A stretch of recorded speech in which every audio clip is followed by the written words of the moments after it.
Hello, welcome to CarCast. I'm Matt, the moderator, DeAndre, here with Bill Goldberg. How are you? Looks like my brain's wanting to pop out of my head, but I'm good, man. Just a little tired. Had a long day filming yesterday, and I'm old. That's what. Working on the YouTube stuff. What's coming up on the channel? Yeah, this week, this Friday afternoon, we've got 269 Dodge Chargers. Cool. That in and of itself, the numbers matching both original cars. One's a Survivor. It's my neighbor's. He brought it by, and we took a rip down the road, and then I had the wonderful idea of taking my Charger out and doing them side by side and doing a burnout. Well, his is a 440 automatic Survivor, and it's not the fastest car in the world. It's a pig just like mine, but not as much as mine. But I have these like 345s on the rear of this. All right, and you know, I don't drive it that much, and I took it out yesterday morning just to get it ready for the episode, and the toe on the front is literally like this. The front tires are like this. So I'm Yeah, driving down the road, and I hadn't checked the car. I'm driving down there. I felt like a low ride, not a low rider, but those guys, I guess it was the opposite camber, the right? opposite of Yeah, like the their tires stance. like Yeah, with this, the but mine yeah, are like this in the front, and it sounds like my wheels coming off, right? Because I yeah, because didn't. it's scrubbing. It's scrubbing.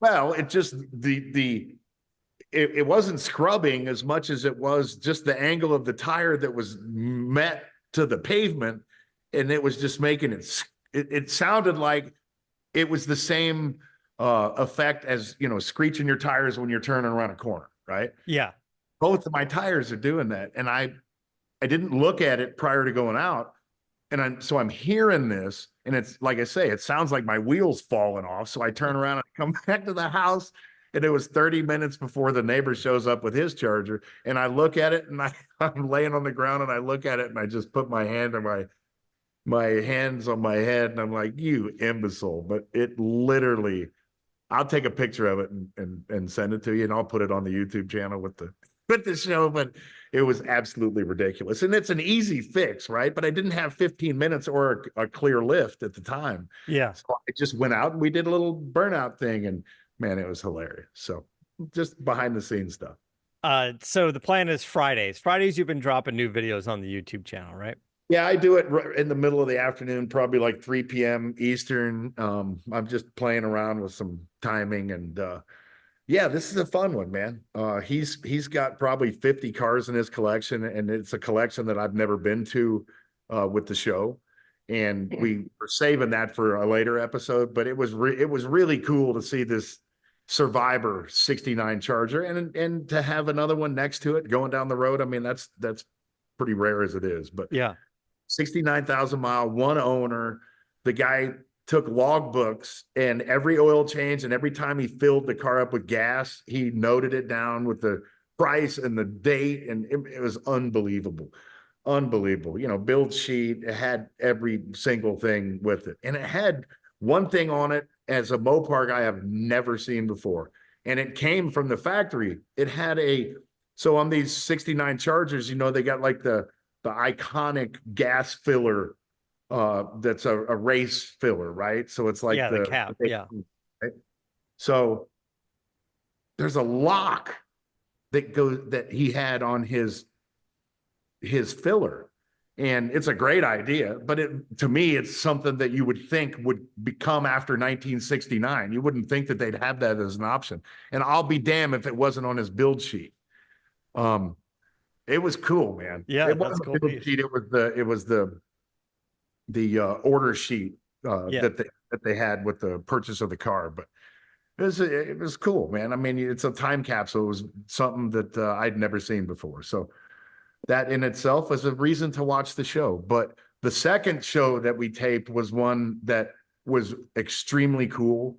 It's great to have two, old school cars here together. But we went to Gage's school, and the the welding class is run by a guy named Vic and Vic Dorman, and he goes out of his way to dedicate his life to vocational classes. And obviously being a welding teacher, he's pushing that every day to his students. But to make an extremely long story short, former Governor Perry of Texas was a student in this class back in the day, right? In the class, he made a headache bar for his, or you know, whatever they call it, a rack in the back of a truck, right? That goes behind the cab. And he currently was driving a truck from, I think it's a 74 Chevy or something like that. And it had the headache bar in it, the headache rack, whatever it is. And he asked the class to fix up the truck a little bit for him, but don't do anything to the rack, right? So you know what happened when he reached out to me. Well, I hooked him up with Richard Wadis, who hooked him up with Real Truck, who hooked him up. You know, I mean, it's just one sponsor after another. Discount Tire jumped on board. So yesterday, it was kind of the unveiling, but it was a surprise. So former Governor Perry was there, and they opened it up with a presentation to the Martin brothers, because they made the welding class made a huge metal gate for the Martin brothers, for their compound, right?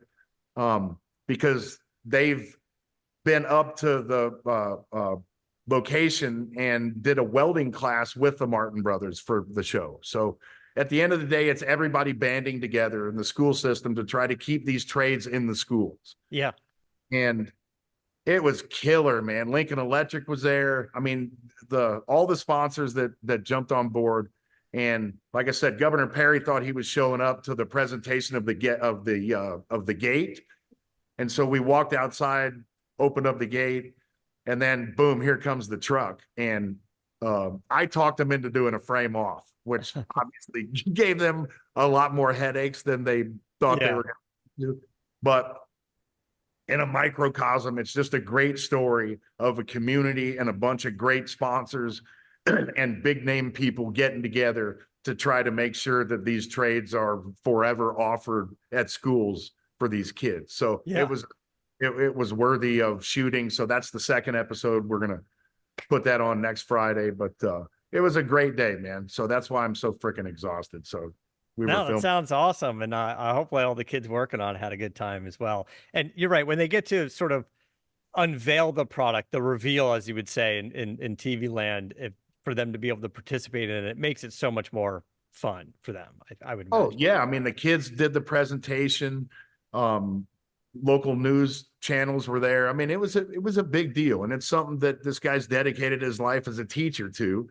And it shows, you know, these great companies jumping on board because they have a like mind. I mean, Lincoln's hooking up Goldberg's garage with the same welding setup that they have at school, so that Vic can bring over a couple students and they can teach Goldberg how to weld for 5 minutes on Goldberg's garage, right? So at the end of the day, it's just trying to get it out there and ensure that these kids have the ability to take these classes. That's all. Yeah, listen, it's not unreasonable to think some of these kids may be working for you in your garage over there on the property at some point in the future, you know, when they're... Shoot, we've already sent a couple of them down to Spectrum Stunts and Special Effects last year, 2 graduates. So it's paying off, man. It's really cool. Let me remind you guys about our friends over at Bet Online. They are the world's most trusted betting platform and your #1 source for everything online sports betting. And right now, you can receive a 50% free bet up to $250 on your first deposit to bet on anything from Olympics to baseball to Formula One racing. BetOnline has every stat, every matchup, even live odds and spreads while the games are being played. And when the game's over, head on over to their online casino and get in on a game of blackjack or poker, or unwind with over 150 different slot games. Just head to the website today to get in on the action. Use promo code BELIEVE, BLEAV, for your 50% free bet credit on your first deposit up to $250. BetOnline, the game starts here.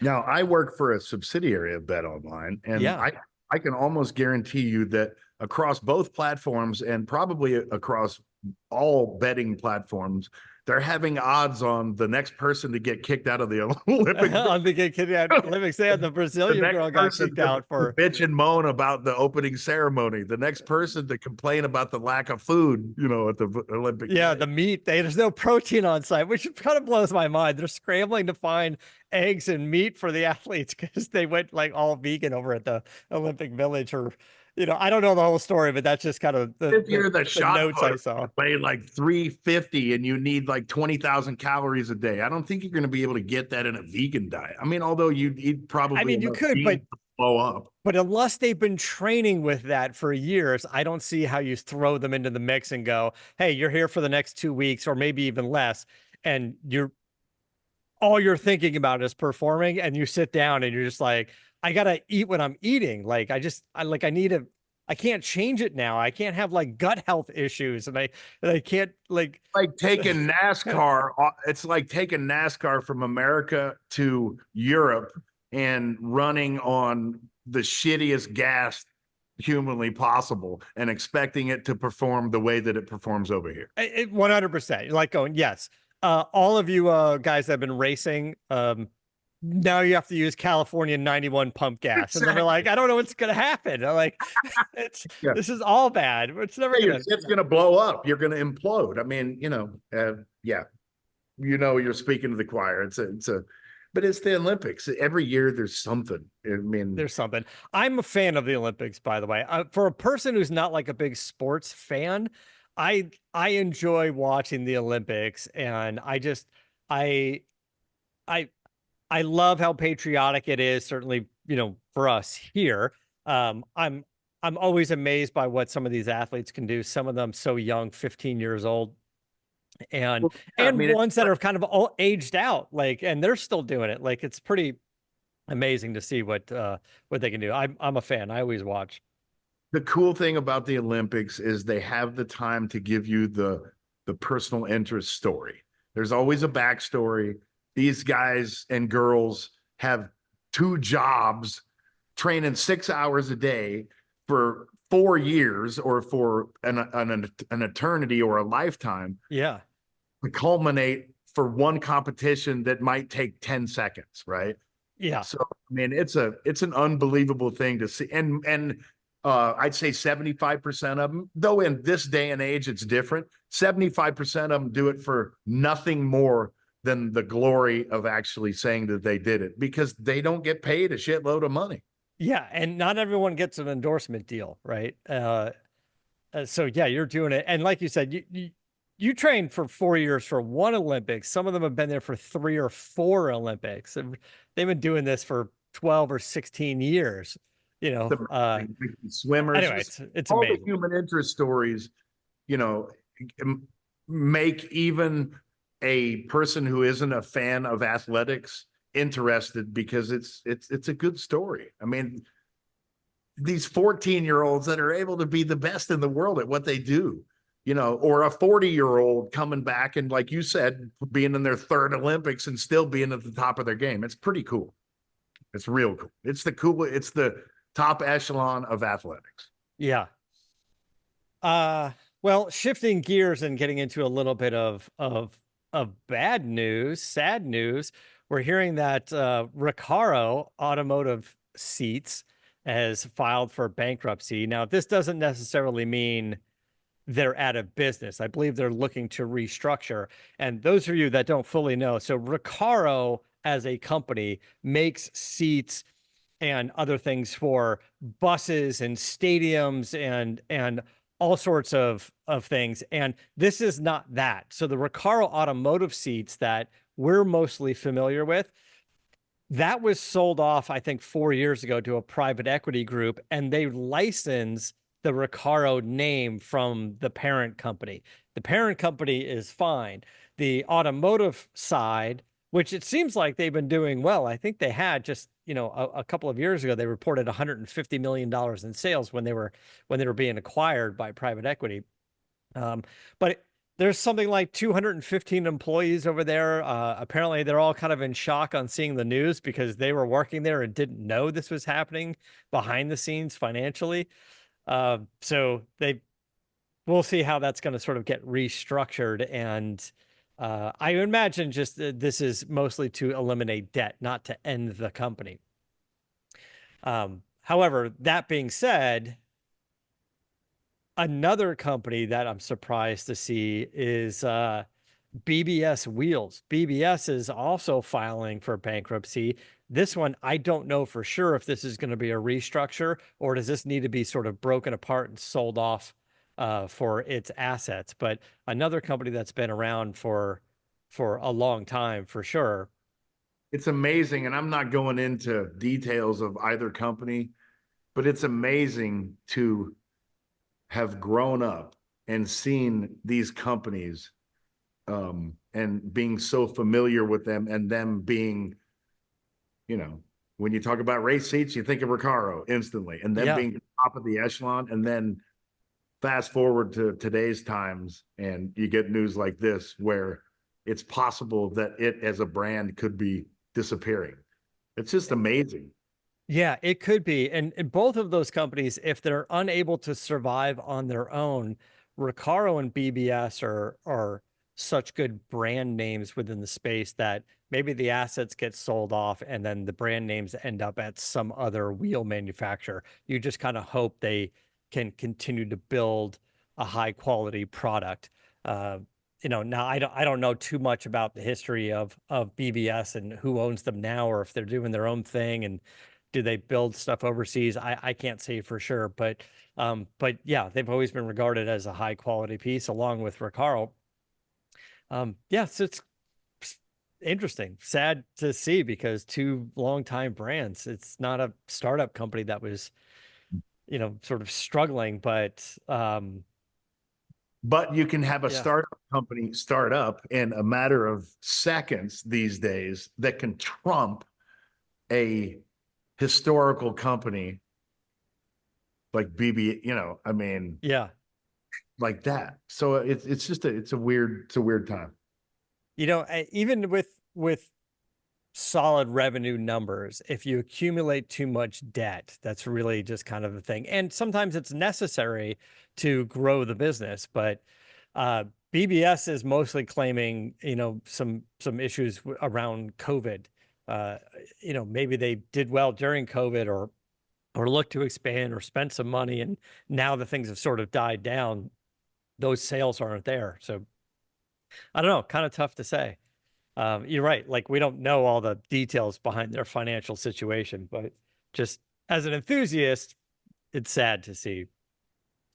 I Definitely. just wanted to get your opinion on the ZR1. We did a deep dive earlier in the week with Alistair, and he brought in one of his senior editors who went to the launch event and did a ride along with one of their engineers. And the engineer was just like, let's just see what we could do.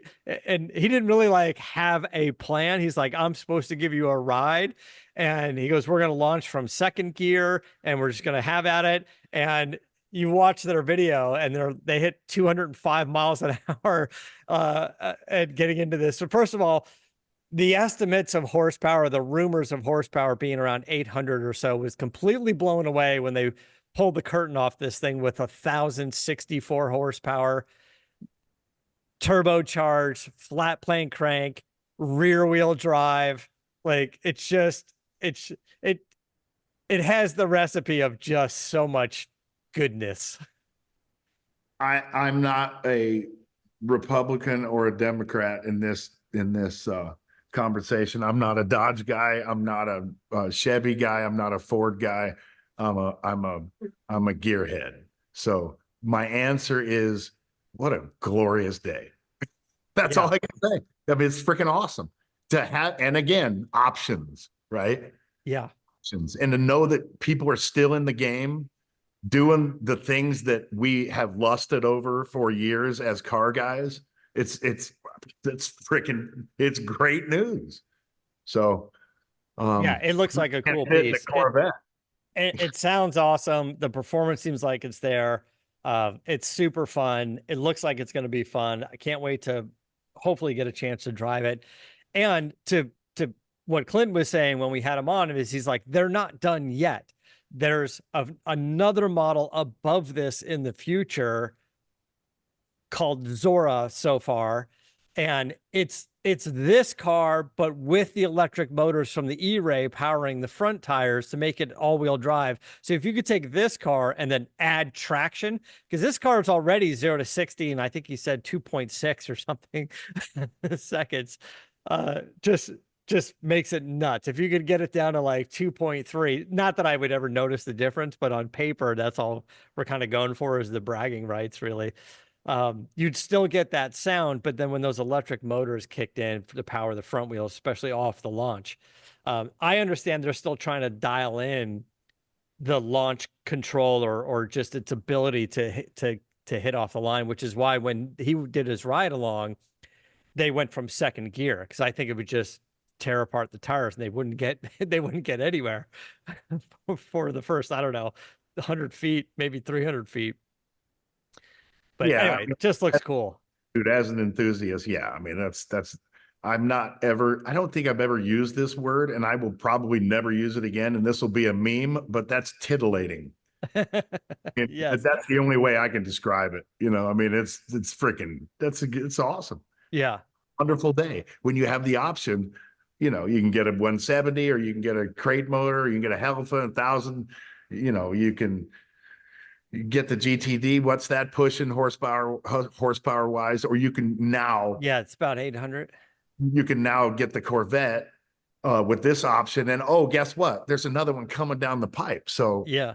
that's killer, man. Honestly, this talk about putting other car companies on notice.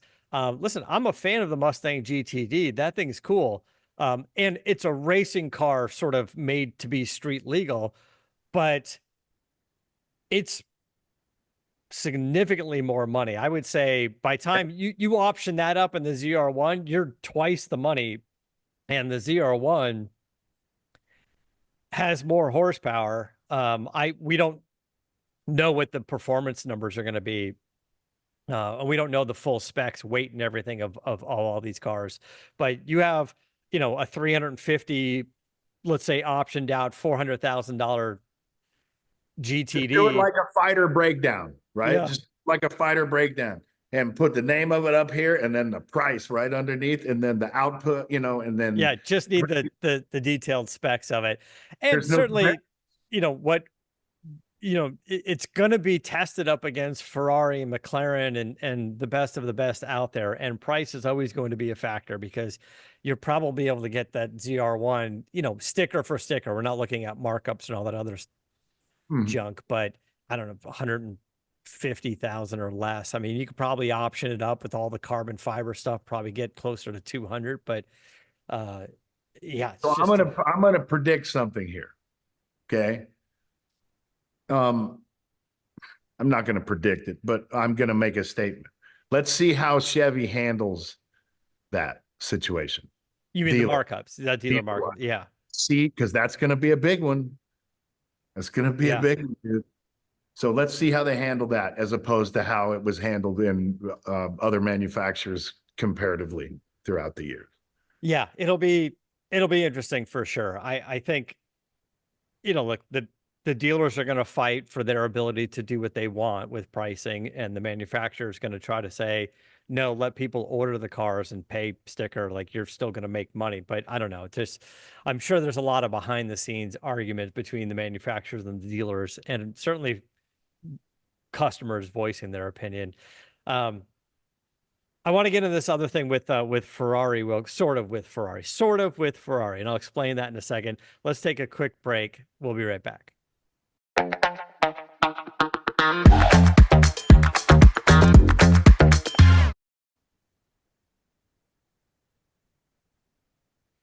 Okay, so we were talking, I think it was last week, about cars are being debuted at Monterey Car Week, and we talked about how we're kind of in this really interesting time of seeing these new tuners, not really manufacturers, if you will. I'm not sure exactly what to call them. The singers, the company we mentioned doing the Lamborghini Diablo, all the not recreation, but sort of the rebuilt, modernized Broncos and stuff out there. Where there's a new company I think it's Evoluta. It could be Evoluta. And they are doing the Ferrari 355. And Awesome. and Other one I can't even consider because I can't fit in it. you can't fit in it, but there's a couple of things here, and we're showing some of the images here on the It's screen on like the a YouTube freaking channel. Miata. This is a cool car that's been plagued with reliability issues, maintenance issues. So these guys go in and they basically try to do everything they can. They said something like 200 new parts put into the engine, along with new ECU and tuning, to try to eliminate some of the issues that have plagued the car. There's new camshafts and CNC ported the heads, and they bumped the horsepower, I think, from 480 to 520 or something like that, or they get it up to 480. Uh, I'll get to the details in a second, but also the body work though is all done now in carbon fiber, and it's been designed by Ian Callum, the longtime designer previously from Aston Martin and Jaguar, and he's launched his own design firm. So now this is sort of a freshened up look on a 355, better handling, uh, a, a revised engine note. It's still got that Ferrari sound to it. They're doing a titanium exhaust, kind of rebodied a little bit. You can see the front air dam and everything. That front is all reconfigured. I love on the rear quarter this Ferrari GTO kind of influence with the three vents in the back. Some really, really cool pieces. Now, I think this thing is going to be ungodly expensive. I believe you're supposed to give them a donor car, and they're still saying they want to do 55 of these cars for almost $900,000. And you're like, what's a 355 these days? 100, 150,000? I haven't been following them for a while. But when I said 480 to 500 horsepower, You're not alone. yeah, my mistake was I got the 80 part right. They're 380 horsepower, and these guys get about 420 horsepower out of it. And I think there's an option to get closer to around 500 horsepower, but now you're really getting more into the engine and modifying it. But they said if you want all of the charisma and the characteristics of the 355 without turning it into a modern day car, like it's not going to outhandle or outperform a 488. They said that's not why you're buying the 355. It has to have those characteristics. So they do as much as they can to make it reliable and perform. By the way, with all of the carbon fiber stuff, they dropped the weight from 3,135 pounds to 2,756 pounds. So you're getting a nice little weight reduction as part of the whole thing. So and the guys behind us are some of the guys that were behind Gunther Works over at Porsche out here. They spent years over there. They're gonna love me, but it's nothing to me other than a $900,000 Miata. My brother's a Ferrari guy, right? Yeah. I'm not ragging on I'm just ragging on the model. It's just the wrong model, in my opinion, to be doing that to. Do a more iconic model, not one that, what was the 355 was the predecessor was the 328? 348. 348. Yeah. I think the 348 might have been the first year with power steering. And then the 355, I think, is the sharp looking car, although it's sharp. Still, it is small. Sharp, but it's not gorgeous, right? Yeah. There's a time and place for everything. There are 355 aficionados, quite obviously, but I don't know. There's a lot more you could do with your money, I think, than that. Well, the other end of the spectrum, we have the Ford Maverick. Now, I'm going to go out tomorrow morning and see the new 2025 Ford Maverick, but the specs and stuff have been announced on it. Now, this is kind of interesting because the Maverick is a hit for Ford. The small pickup truck that had the gas engine and the hybrid option, but the hybrid option was only available with a front wheel drive version, not an all-wheel drive version. So the big news is you get all-wheel drive now, excuse me, with the hybrid option. And with the hybrid and all-wheel drive, Ford is still saying 40 miles per gallon, which was the uh the big selling point behind this thing. Was it's one of the coolest hybrid vehicles you can buy today, instead of just getting into some little tiny, sedan. And nothing wrong with that, but like you were saying, options. They've also offer it with an upgraded tow package, that I forgot what they're calling it, but um it ups the tow for the 4K towing. So that makes sense. You could tow 4,000 pounds instead of just the 2,000 pounds. So you can have a 2,000-pound package or a 4,000-pound package. So now you can get it hybrid, all-wheel drive or front-wheel drive, or you can get the 2-liter turbocharged inline four, only all-wheel drive, though. I believe that those are going to be the options. So they gave it a facelift. They made some changes to the interior as well. That's where most of it's been done. There's a Tremor version that's its own trim now. The Tremor version has some little bit more off-road capability, but the result of that is you can't get the 4K tow option, and the overall hauling uh, uh, payload is a little bit less, and that's what you're trading off for its off-road stuff if you want that. But again, I like the options that they're doing on it. So this would be kind of cool. I'm gonna go out tomorrow morning, and see it in person and grab some photos, and I'll get it up along with this podcast. But you know, listen, I think the biggest flaw in the whole thing is it's coming with a significant price bump. I think the stripped down base version of the Maverick was like 21 or 22,000 bucks, and now I think the cheapest one you're going to find is about 27, almost 28,000. Here, the Maverick hybrid front wheel drive is 27,890, and you can get it up to 41 grand and change for the Tremor, but expect about 38 to 40 grand for all-wheel drive, the nicely equipped all-wheel drive hybrid version of it. I don't know, when all cars are kind of expensive these days, anything Doesn't under sound 40 bad at all. grand, anything under 40 grand seems like like a bargain these days for some reason. But yeah, listen, I think it's a cool piece. And hey, listen, the Maverick is about the size of what an old Ranger used to be. And, I've said it before, I'm sitting next to my 95 F-150, and that's about the size of what a Ranger is now.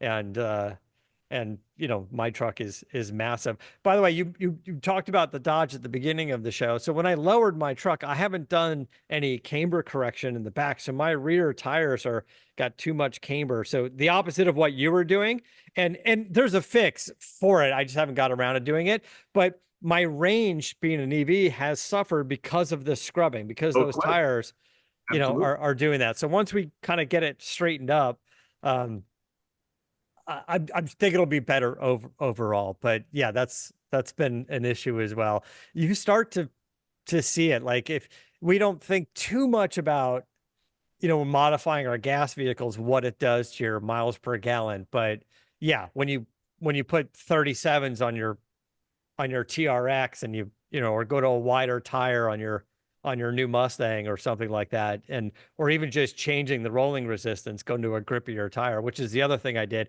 I have Nittos on that truck, which is much grippier than the general grabbers that were on there before, and they're a little wider. And What do I've you noticed what model? I have it's a big like SUV tire. I think it's the 420, the Nitto NT 420 on there. But I went from a 275 to a 305 because the wheels I put on are a little bit wider, and I didn't want that like stretched out look. I wanted a little bit of sidewall on there.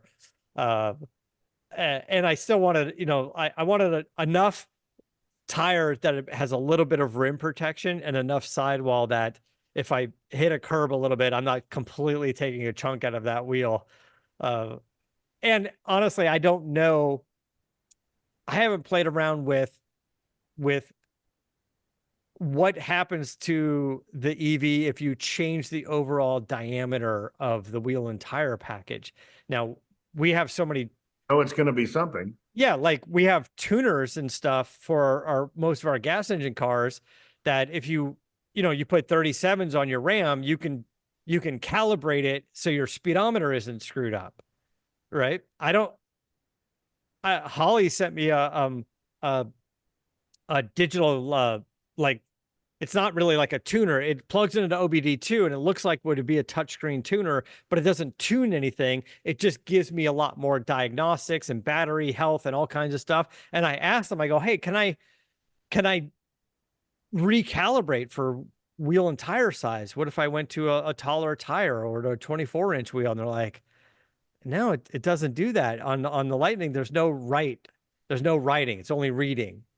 Uh, so I didn't even want to. I'm sure people are out there doing it and running the truck, and it's fine. I don't think it just like puts the truck in a fail-safe mode or bricks the thing. But I didn't know. So when I went to the 305, I stepped down on the series tire, so it's the overall same diameter, pretty much the overall. A 275 50 is pretty much the same as a 305 45. Yeah. 22. So, doing the math on it, doing the calculations on it. So, anyway, just, I was just thinking about when you were talking about yours, all the noise it was making. I was like, that's the other thing. I get a little bit more road noise, and I don't think it's the tires, it's the scrubbing effect that I have that's going on back there. And it's not real severe, but because there's no engine noise to cover it up, yeah, you can hear it a little bit. You're driving with the radio off. You go, is there a door open? I feel like I hear like a little bit of wind noise. You're like, no, it's the tires. You definitely notice it more. But all right, I think we're gonna wrap things up. I'm trying to think if there's anything that I'm missing, but yeah, I think we got it all covered. Excuse me. Yeah, Goldberg's Garage video comes out on Friday. Looking forward to the new stuff that you guys got going on.